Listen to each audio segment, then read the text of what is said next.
हरे हर महादेव घरे घर महादेव। हाँ, अपना आदि देव महादेव के चरणों में प्रणाम करते नहीं, माता पिता के चरणों में प्रणाम करते नहीं, समस्त देवी देवताओं के चरणों में प्रणाम करते हैं। 3 सूत्र बताने वाले हरेंद्र भैया निरंजन दीदी के चरणों में प्रणाम करते नहीं। जितने हैं भाई बहन उपस्थित सभी के चरणों प्रणाम, मेरा प्रणाम अपने चरण स्वीकार करे। जो भी गलती हुई क्षमा कर हे शिव माता पिता।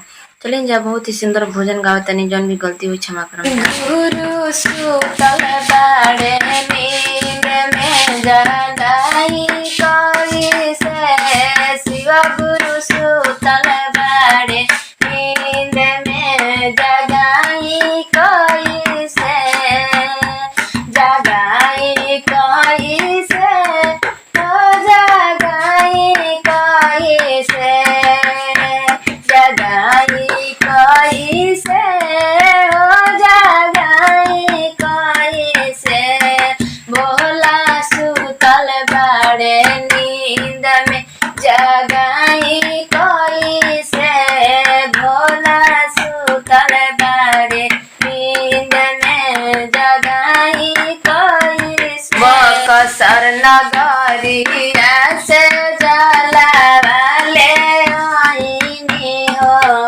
बक्सर नगरिया से जलावाले आईनी, जलावाले आईनी हो, जलावाले आईनी, काशी नगरिया से जलावाले आईनी, नरे आदेश के चढ़ाई कोई से हो, बिना रे आदेश के चढ़ाई कोई से, भोला सुतल बाड़े नींद में जगाई कोई से, भोला सुतल बाड़े नींद में जगाई कोई से।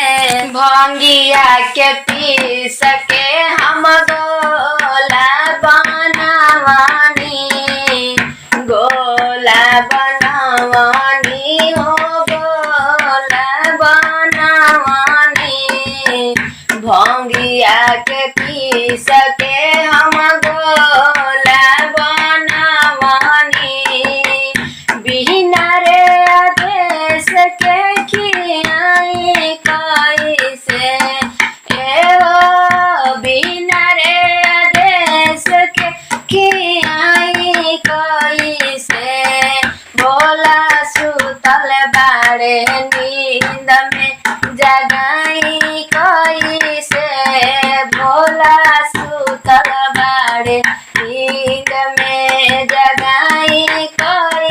गाजवा के मौली महली चिलमा बनावानी, चिलमा बनावानी हो, चिलमा बनावानी, गाजवा के मौली महली चिलमा बनावानी, बिना रे आदेश के पियाई कोई से, ए ओ बिना रे आदेश के पियाई कोई से, भोला सुतल बाड़े नींद में जगाई कोई से, भोला सुतल बाड़े नींद में जगाई कोई से। बनिया के घर से हम मेहुआ